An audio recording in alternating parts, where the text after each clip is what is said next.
أعوذ بالله من الشيطان اللعين الرجيم. بسم الله الرحمن الرحيم. الحمد لله رب العالمين. الصلاة والسلام على أشرف الأنبياء والمرسلين سيدنا ونبينا ومولانا ومولى الكونين رسول الثقلين جد الحسن والحسين أبي القاسم مصطفى محمد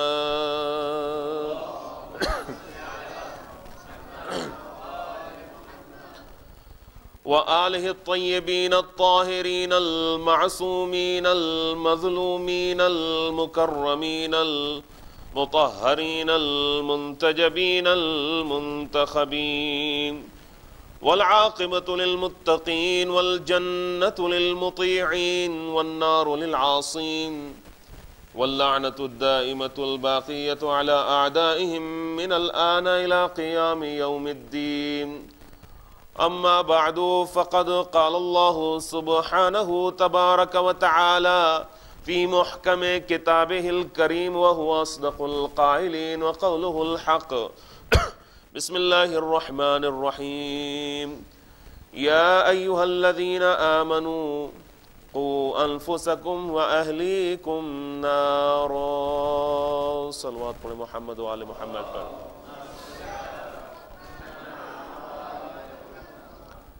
بسم الله الرحمن الرحيم. رب اشرح لي صدري ويسر لي أمري واحلل عقدة من لساني يفقهوا قولي. عزیزان محترم، اہل بیت علیہ السلام کے چاہنے والوں،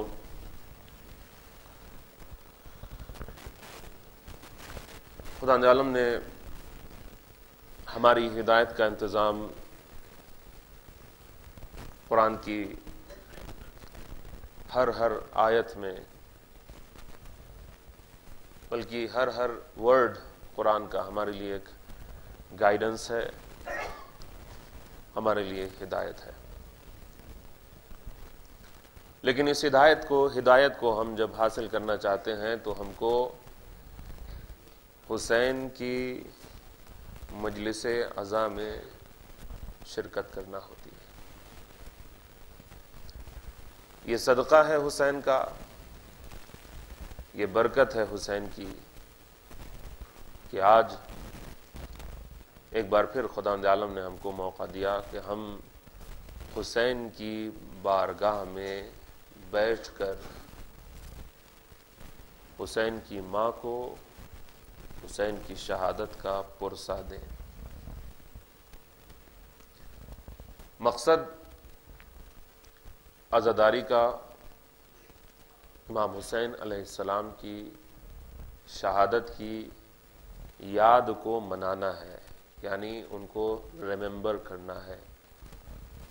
اور دوسری جو چیز ہے، جو اس کا دوسرا اسپیکٹ ہے، وہ یہ ہے کہ صرف امام کے نام کو یاد کرنا نہیں ہے، بلکہ امام کے مشن کو امام کی یاد کے ساتھ یاد رکھنا ہے. امام حسین، آپ کے سامنے میں عرض کروں، امام حسین کو شوق نہیں تھا، استغفر اللہ نعوذ باللہ، امام حسین کو شوق نہیں تھا کہ وہ جا کے اپنا گلا کٹوائیں اس لیے تاکہ ہم جنت میں ایسے ہی چلے جائیں بنا کچھ کیے ہوئے. نہیں، یہ غلط طریقہ ہے سوچنے کا. اس کو ہم دوسرے طریقے سے سوچتے ہیں، اور ابھی آپ کے سامنے میں عرض کرتا ہوں کیا ہے وہ. حسین کو امام فرماتے ہیں کہ انا قتیل العبرہ، مجھے رلا کے شہید کیا گیا، مجھے رلا کے مارا گیا. انا قتیل العبرہ. تو امام حسین علیہ السلام، آپ غور کریں کہاں پر روئے. عباس کے جب بازو اٹھائے تو امام نے گریہ فرمایا، امام روئے. جناب علی اکبر کے جب قریب پہنچے اور جناب علی اکبر کے سینے سے برچھی کے پھل کو نکالا تو امام روئے. جب جناب قاسم کے لاشے کے قریب پہنچے ہیں اور دیکھا ہے کہ جناب قاسم زندہ پامال ہو گئے تو امام روئے. اور اسی طرح سے ہر اصحاب، ہر صحابی کہ جب جنازے پر امام جاتے تھے تو یقیناً امام کی آنکھوں میں آنسو آ جاتے تھے. ننھے سے علی اصغر کے جب گلے پر تیر ستم لگا تو امام روئے. اب میں آپ سے ایک یہاں پر سوال کرتا ہوں، امام روئے، امام نے گریہ کیا، لیکن امام، لوگ یہ کہہ سکتے ہیں اور کہتے ہیں کہ حسین اگر رونا نہیں چاہتے، اگر حسین گریہ نہیں کرنا چاہتے تو سمپل اور سیدھا سا فارمولا ہے کہ حسین یزید کی بیعت کر لیتے. سمپل سی بات ہے، ہم سمجھ سکتے ہیں اور آپ سمجھ سکتے ہیں. یزید کے ہاتھ پہ ہاتھ رکھ دیتے، یزید کو ایلیجینس جو ہے وہ پے کر دیتے، دے دیتے، اور اس کے بعد پھر امام جو ہے وہ محفوظ ہو جاتے، سیکیور ہو جاتے، سیف ہو جاتے. امام کو رونا نہیں پڑتا، گریہ نہیں کرنا پڑتا. لیکن حسین نے وہ کیا کہ جو کسی نے نہیں کیا. حسین، ہم جیسے جو لوگ تھے اس زمانے میں، وہ لوگ یزید سے راضی تو نہیں تھے. بہت سے ایسے تھے کہ جو اگری نہیں کرتے تھے یزید کو خلیفہ بنائے جانے کے اوپر، لیکن ان لوگوں نے یہ دیکھا کہ ہوا کا رخ کس طرف ہے، یعنی اس میں ہمارا فائدہ کس چیز میں ہے، کس چیز میں فائدہ ہے. تو ان لوگوں نے دیکھا کہ فائدہ اس میں ہے کہ چپکے سر کو جھکا کے یزید کے سامنے بیعت کر لو، بعد میں دیکھا جائے گا. تو حسین نے وہ کیا کہ جو کسی نے نہیں کیا، اور جو سب نے کیا وہ حسین نے نہیں کیا. جو سب نے کیا وہ حسین نے نہیں کیا. اب یہاں پر جو ہے ایک جملہ جو ہے وہ کہتے ہیں، وہ یہ ہے کہ اب یہ بتائیے کہ یہ جو لوگ یزید کے ہاتھ پر ہاتھ رکھ کے بیعت کر رہے ہیں، بڑے بڑے صحابی، بڑے بڑے اصحاب، بڑے بڑے کمپینینز پیغمبر کے، کہ جو اپنے آپ کو اور نہ جانے کیا کیا کہتے تھے، مولا علی کے اوپر ہزاروں اعتراض کرتے تھے، نہ جانے کیا کیا باتیں کی، لیکن جب یزید کا مسئلہ آیا تو سب نے سر کو جھکا دیا. کیوں؟ معلوم ہے علی انصاف کرنے والے ہیں. اگر علی کی بیعت نہیں کی تو علی گردن نہیں اڑائیں گے، لیکن اگر یزید کی بیعت نہیں کی تو یزید چھوڑے گا نہیں، یزید چھوڑے گا نہیں. تو اب یہاں پر میں سوال کرتا ہوں کہ یہ جو لوگ کہ جو مصلحت کی بنیاد پر اپنے بینیفٹ اور اپنے فائدے کے لیے یزید کی بیعت کو کر رہے ہیں، ان کے اوپر انگلیاں تم لوگ کیوں نہیں اٹھاتے ہو؟ اے مسلمانوں کہ جو ہم پر اعتراض کرتے ہو کہ یہ لوگ تقیہ کرتے ہیں، تو پھر ان کے اوپر بھی اعتراض کرو کہ یہ کیا کر رہے تھے لوگ کہ جو دل میں کہہ رہے تھے یزید برا ہے اور زبان سے کہہ رہے تھے یزید اچھا ہے. لیکن حسین نے کہا کہ یہ تقیہ نہیں ہے، یہ منافقت ہے، یہ نفاق ہے، یہ ہپوکریسی ہے. جب دین کے اوپر کوئی بات آ جائے، دیکھیے اگر میرے اوپر کوئی بات آ جائے، میری انسلٹ ہو رہی ہو، میری کہیں پر برائی ہو رہی ہو، میرے اوپر کہیں پر کوئی ظلم ہو رہا، پرسنل اپنے اوپر جب کوئی وقت پڑ جائے، ظلم ہو جائے، تو شریعت کہتی ہے یہاں پر تم تقیہ کر سکتے ہو. لیکن اگر کہیں پر دین کے اوپر معاملہ آ جائے تو پھر وہاں پر تقیہ نہیں کر سکتے ہیں. وہاں پر حق بولنا پڑے گا، وہاں پر سچ بولنا پڑے گا، وہاں پر ظالم کے پاس جانا پڑے گا، دربار میں جا کے حق کو بولنا پڑے گا. وہاں پر مصلحت کی بنیاد پر، فائدے کی بنیاد پر سر کو جھکا کے خاموشی نہیں ہو سکتی ہے. حسین نے یہ نہیں کیا، تو حسین نے وہ کیا کہ جو کسی نے نہیں کیا، اور حسین نے وہ نہیں کیا جو سب نے کیا۔ اب آپ غور کیجئے، دیکھیے کہ اس وقت کا جو حاکم تھا، اس وقت کا جو رولر تھا، اس وقت کی جو گورنمنٹ حکومت تھی، وہ اتنی پاورفل ہوتی تھی، اتنی پاورفل ہوتی تھی کہ اگر کسی حاکم نے، رولر نے کوئی حکم دے دیا، کوئی رولنگ جو ہے پاس کر دی، کوئی کہہ دیا، اس کا آرڈر آ گیا، تو پھر سب چپ ہو گئے، خاموش ہو گئے، کوئی بولتا نہیں تھا۔ ہاں یہ کیا ہے، خلیفہ نے کچھ کہہ دیا ہے، خلیفہ نے یہ بات کہہ دی ہے، تو اب جو ہے کوئی بولتا نہیں تھا، سب خاموش رہتے تھے، سب خاموش رہتے تھے۔ لیکن آج آپ دیکھ لیں، مسلمانوں کے اندر بہت جرأت پیدا ہو گئی ہے۔ مسلمان آج یہ جو آزادی کی بات کرتے ہیں، یہ مسلمانوں کے اندر آزادی کہاں سے پیدا ہوئی ہے؟ یہ پیدا نہیں ہو سکتی ہوتی جب تک کہ دو چیزیں نہ ہوتی، دو چیزوں کی وجہ سے، بلکہ دو لوگوں کی وجہ سے آج جو ہے وہ مسلمانوں کے اندر ایسا کانفیڈنس ہے کہ وہ کسی کو بھی، کسی بھی خلیفہ کو، کسی بھی رولر کو اور حاکم کو چیلنج کر دیتے ہیں۔ یہ جرأت کہاں سے آئی ہے؟ یہ کانفیڈنس کہاں سے آیا ہے؟ یہ کریج کہاں سے آیا ہے؟ اگر حسین کا سر نہ ہوتا اور زینب کی چادر نہ ہوتی، زینب کا خطبہ نہ ہوتا، آج مسلمان گونگے ہوتے۔ اللہم صلی علی محمد وعلی محمد۔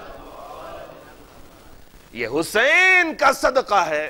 تو اب ہم یہاں پر اب آپ کو وہ سوال جو میں نے آپ کے سامنے پیش کیا ہے، اس کا جواب جو ہے وہ پیش کر دوں، اور حسین کے کچھ فضائل بھی آپ سن لیجئے۔ مولا حسین کے فضائل میں سے یہ ہے کہ حسین، ہمارے لوگوں میں سے لوگ بھی کہتے ہیں کہ حسین جو ہے وہ بیعت کر سکتے تھے، علی جو ہے وہ بیعت کر سکتے تھے، یہ مخالفت کرنے کی کیا ضرورت تھی، یہ معاویہ کو ہٹانے کی کیا ضرورت تھی، یہ باتیں جو ہے وہ کرنے کی کیا ضرورت تھی۔ بہت زیادہ اگر عدالت کی بات تھی تو تھوڑا سا رک جاتے، صبر کر لیتے، رک جاتے، تو پھر اس کے بعد جو ہے، بعد میں جب جو ہے وقت سازگار ہوتا، موقع اچھا آتا، اپورچنٹی آتی، وہاں پر جو ہے اپنی بات کو پیش کرتے۔ امام نے بتا دیا کہ دیکھو، امام ایسا نہیں کر سکتا، تم ایسا کر سکتے ہو، لیکن امام نہیں ایسا کر سکتا ہے۔ ایک عام انسان، ایک عام مسلمان، ایک عام شریعت کی پابندی کرنے والا انسان اگر چاہے بیعت کرنا یزید کی تو وہ کر سکتا ہے۔ سب یہی کہیں گے کہ اس مسلمان نے یزید کی بیعت کر لی، اس شریعت کے پابند نے جو ہے وہ یزید کی بیعت کر لی۔ لیکن حسین وہ ہے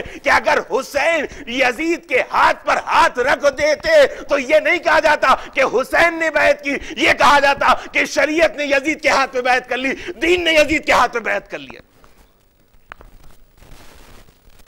دین کا مسئلہ تھا، شریعت کا مسئلہ تھا۔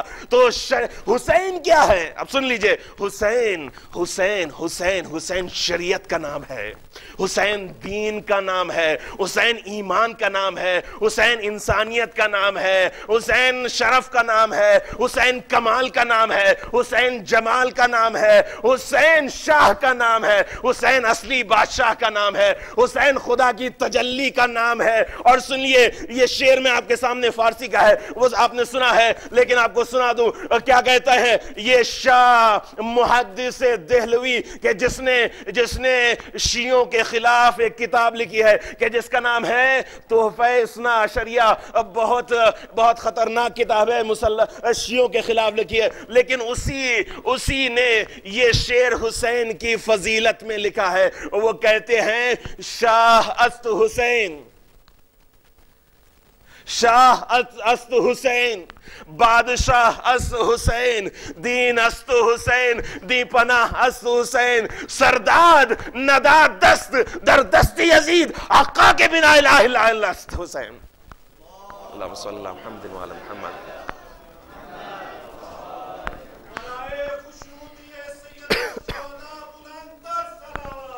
اللہم صلی اللہ محمد وعلی محمد۔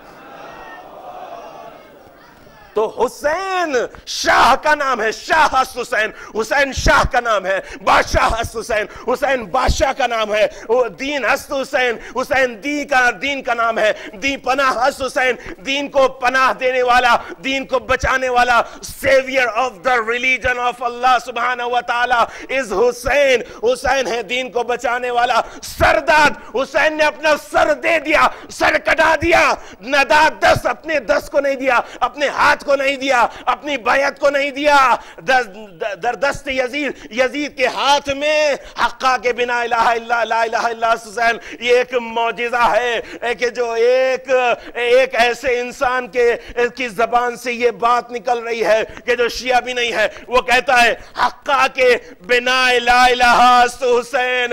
حق یہ ہے کہ بنا لا الہ الا اللہ، لا الہ الا اللہ کی جو فاؤنڈیشن ہے، لا الہ الا اللہ کی جو نیو ہے، لا الہ الا اللہ کی جو بیسس ہے، اب بنیاد ہے، وہ حسین ہے،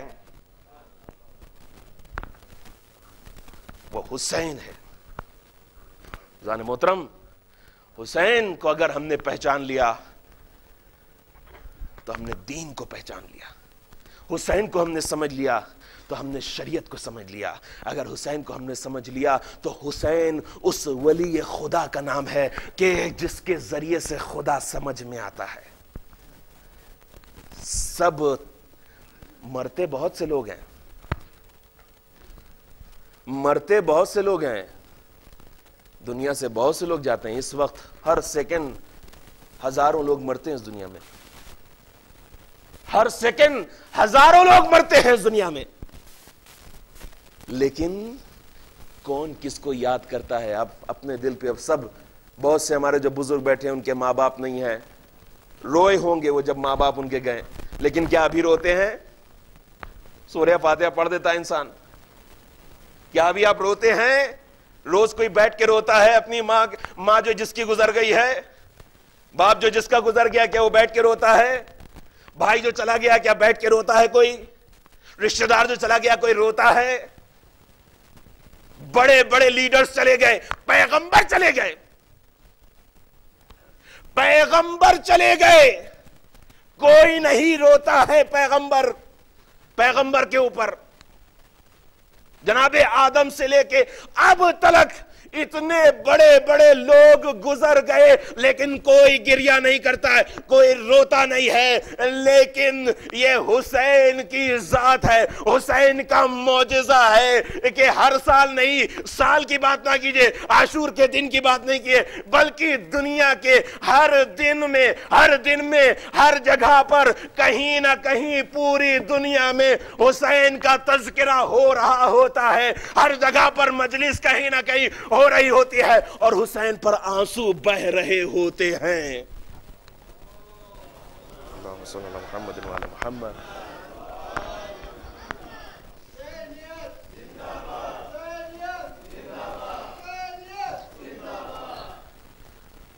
حسین ایک ایٹرنل نام ہے، شخصیت ہے۔ شاعر نے بہت اچھی بات کہی ہے، عرش تا فرش ہر ایک زندگی حسین کی ہے، عرش تا فرش ہر ایک زندگی حسین کی ہے، حق تو یہ ہے کہ میری زندگی حسین کی ہے۔ ابھی آپ کے سامنے تشریح پیش کروں گا تھوڑی سی۔ حق تو یہ ہے کہ میری زندگی حسین کی ہے، کون روکے گا تیرے اشک عزا کو، آصف شاعر کا نام ہے، تخلص ہے، کون روکے گا تیرے اشک عزا کو آصف، یہ رواں نہر تو بخشی ہوئی حسین کی ہے، یہ رواں نہر تو کون حسین کے آنسوؤں کو روک سکتا ہے۔ بہت کوششیں کی گئیں، بہت بڑے بڑے جو ہے وہ بہت بڑے بڑے باندھ جو ہے وہ باندھے گئے، بہت بڑے بڑے جو ہے لوگ آئے اور رکاوٹیں انہوں نے پیدا کرنے کی کوشش کی کہ حسین کا غم بند ہو جائے, حسین کا گریہ بند ہو جائے. آج بھی ہزاروں جگہ پر اگر آپ چلے جائیں تو انڈیا اور پاکستان اور دنیا میں نہ جانے کہاں کہاں پر جو ہے حسین کے خلاف, عزاداری کے خلاف جو ہے وہ باتیں ہو رہی ہیں. خود بہت سے شیعہ کہنے والے لوگ بہت بڑے بڑے اعتراض کرتے ہیں, جن کو معرفت نہیں ہے, جن کو پتہ نہیں ہے کہ حسین کس کا نام ہے, وہ اعتراض کرتے ہیں حسین کے اوپر. ارے معرفت ہو جائے تو ایک جملہ کیا, تم حسین کی بارگاہ میں خدا کا سجدہ جا کے کرو, اس لیے کہ خدا کا سجدہ بھی حسین کی وجہ سے ہے. حسین کی وجہ سے ہم نماز پڑھ رہے ہیں, یہ روزہ, یہ حج, یہ زکوٰۃ, یہ خمس, یہ قرآن, یہ جہاد, یہ بڑے بڑے جو نام لیے جاتے ہیں. یزید ختم کر دیتا. یزید کا بھی ایک مشن تھا. یزید صرف ایک آدمی کا نام نہیں ہے. پھر آپ کے سامنے عرض کروں, یزید ایک آدمی کا نام نہیں ہے کہ ہم جو ہے یزید کو قرض کرتے ہیں اور یزید کو لعنت بھیجتے ہیں. نہیں, یزید ایک آئیڈیولوجی کا نام ہے. یزیدیت ایک آئیڈیولوجی کا نام ہے کہ جو آج بھی زندہ ہے, اور حسینیت بھی ایک آئیڈیولوجی کا نام ہے جو آج زندہ ہے, آج بھی زندہ ہے. تو یزیدیت اور حسینیت میں ٹکراؤ ہے, یزیدیت اور حسینیت میں جنگ ہے, لڑائی ہے. جس طرح سے شیطان اور رحمان کے جو جنود ہیں, جو لشکر ہیں, ان میں جنگ ہے, اسی طرح سے حسینیت اور یزیدیت میں جنگ ہے. اب ہم کو یہ ڈیسائیڈ کرنا ہے کہ ہم کس طرف جانا چاہتے ہیں, یزیدیت کی طرف جانا چاہتے ہیں یا حسینیت کی طرف جانا چاہتے ہیں, یزید کے ماننے والوں میں سے ہونا چاہتے ہیں یا حسین کے ماننے والوں میں سے ہونا چاہتے ہیں. پھر آپ کے سامنے ایک بات عرض کر دوں, خالی حسین کا نام لینے سے حسین والا انسان نہیں ہو سکتا ہے. امام نے کہا ہے کہ تم یہ تو کہہ سکتے ہو کہ تم میرے چاہنے والے ہو, لیکن ہمارا شیعہ بننے کے لیے بہت بڑے بڑے سیکریفائس دینا پڑیں گے تم کو, بہت بڑے بڑے سیکریفائس دینا پڑیں گے. ایسا ہی کام نہیں چلے گا. خالی جنت چاہیے نا ہم کو کہ, اور دنیا کے فائدے بھی چاہیے. بھئی مجھے جنت بھی چاہیے, دونوں طرف سے فائدے ہوں, شیطان بھی خوش رہے اور رحمان بھی خوش رہے, خدا بھی خوش رہے.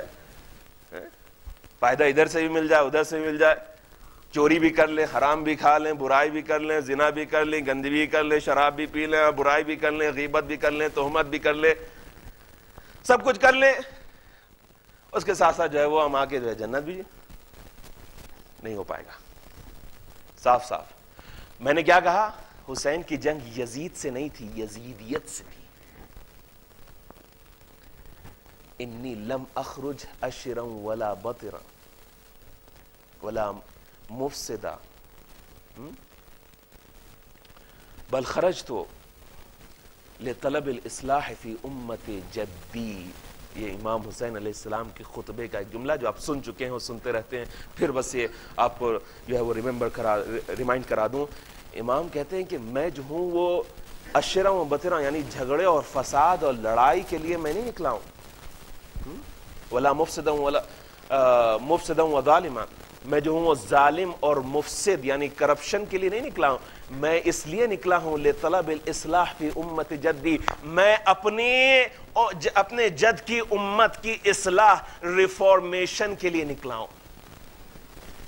اپنے جد کی یعنی پیغمبر کی امت کی اصلاح اور ریفارمیشن کے لیے میں نکلا ہوں. عزیزان محترم, بس امام نے تو اپنے مشن سٹیٹمنٹ کو ہمارے سامنے بیان کر دیا. اب کچھ اور چاہیے ہم کو. جو موضوع جو ہے جس کے اوپر بات آپ کے سامنے میں نے کل شروع کی وہ ہے فیملی لائف ان اسلام. جو آیت میں نے آپ کے سامنے پڑھی ہے, خداوند عالم فرماتے ہیں کہ یا ایھا الذین آمنوا قوا انفسکم واہلیکم نارا وقودها الناس والحجارہ علیہا ملائکۃ غلاظ شداد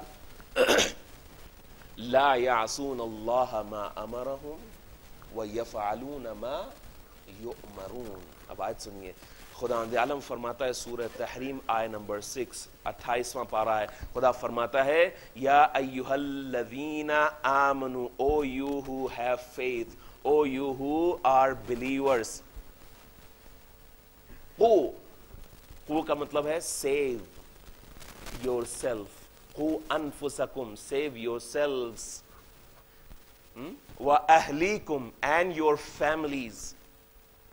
Save yourselves and your families from what? From fire. From fire whose fuel are humans and stones. Humans and stones. And Allah subhanahu wa ta'ala has assigned some angels, alayha malaikatun ghiladun, over which are assigned malaika or angels who are stern, who are powerful. Malaika who are stern and powerful. La ya'asun Allah ma amarahum.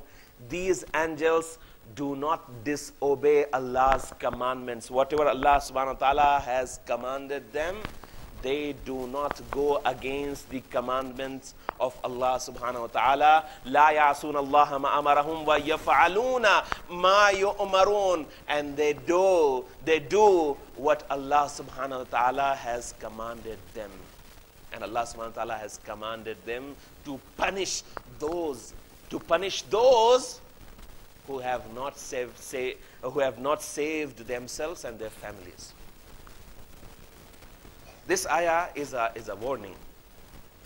This ayah serves as a warning for all of us. The first and the foremost thing that we have to look in this ayah is the first statement of Allah subhanahu wa ta'ala. He says, Ya ayyuhalladhina amanu. Allah subhanahu wa ta'ala is not talking to anyone. Allah subhanahu wa ta'ala is not talking to Muslims. Musalmanon se baat nahi ho rahi. Allah subhanahu wa ta'ala is not talking to people, to other people. Allah subhanahu wa ta'ala is directly addressing those who call themselves mu'mineen, believers, those who say we are the believers in Allah subhanahu wa ta'ala. We believe in Allah subhanahu wa ta'ala. So Allah subhanahu wa ta'ala is addressing these people and He's saying, oh you who believe, be careful, be careful. This commandment, this order is not for anyone else. Others, they have, inshallah, they will be rewarded or punished for whatever they are doing. But especially you, be careful, because I love you, because I am your Lord, because I am your provider, because I know you. So you are mu'mineen. I want to save you from going to hellfire. So before you go to hellfire, La samahallah, na'udhu billah. Allah subhanahu wa ta'ala is warning us and He's saying, be careful, save yourself. And not only save yourself, save your families also. Together, do not think that if you say, I believe, agar ye keh, hota hai ki hum kehte hain ki I believe in Allah subhanahu wa ta'ala. I say, I proclaim, I testify, I give shahada. Ashhadu an la ilaha illallah. There is no God but Allah subhanahu wa ta'ala. I testify that there is no God but Allah subhanahu wa ta'ala. I testify that Muhammad is the prophet of Allah subhanahu wa ta'ala. He is the last prophet of Allah subhanahu wa ta'ala. And I also testify that Ali is the wali of Allah subhanahu wa ta'ala. And this is enough. What else Allah subhanahu wa ta'ala wants from us? No. This is not enough. This ayah is a warning for us. Allah subhanahu wa ta'ala is saying this. Ashhadu an la ilaha illallah, ashhadu anna Muhammad Rasulullah is not enough. It's not enough. And this is mentioned in the Holy Quran. We have to be very, very careful. The second thing that Allah subhanahu wa ta'ala is talking about, Allah subhanahu wa ta'ala is saying this in this ayah, those who will go to hell, they are humans and stones. Okay, why Allah subhanahu wa ta'ala would mention stones in this ayah? Patthar ki baat kyun karega Allah subhanahu wa ta'ala? You know, stones are inanimate. They do not have life. So if you break a stone, you're not hurting it.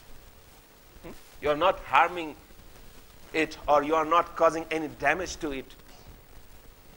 But Allah subhanahu wa ta'ala is talking about stones. You know, Allah subhanahu wa ta'ala is giving us another warning. When He is mentioning that the fuel of that fire are humans and stones, then Allah subhanahu wa ta'ala is giving another warning. Humans will go there for punishment, but these stones would go there to add to their punishment, to the punishment of humans.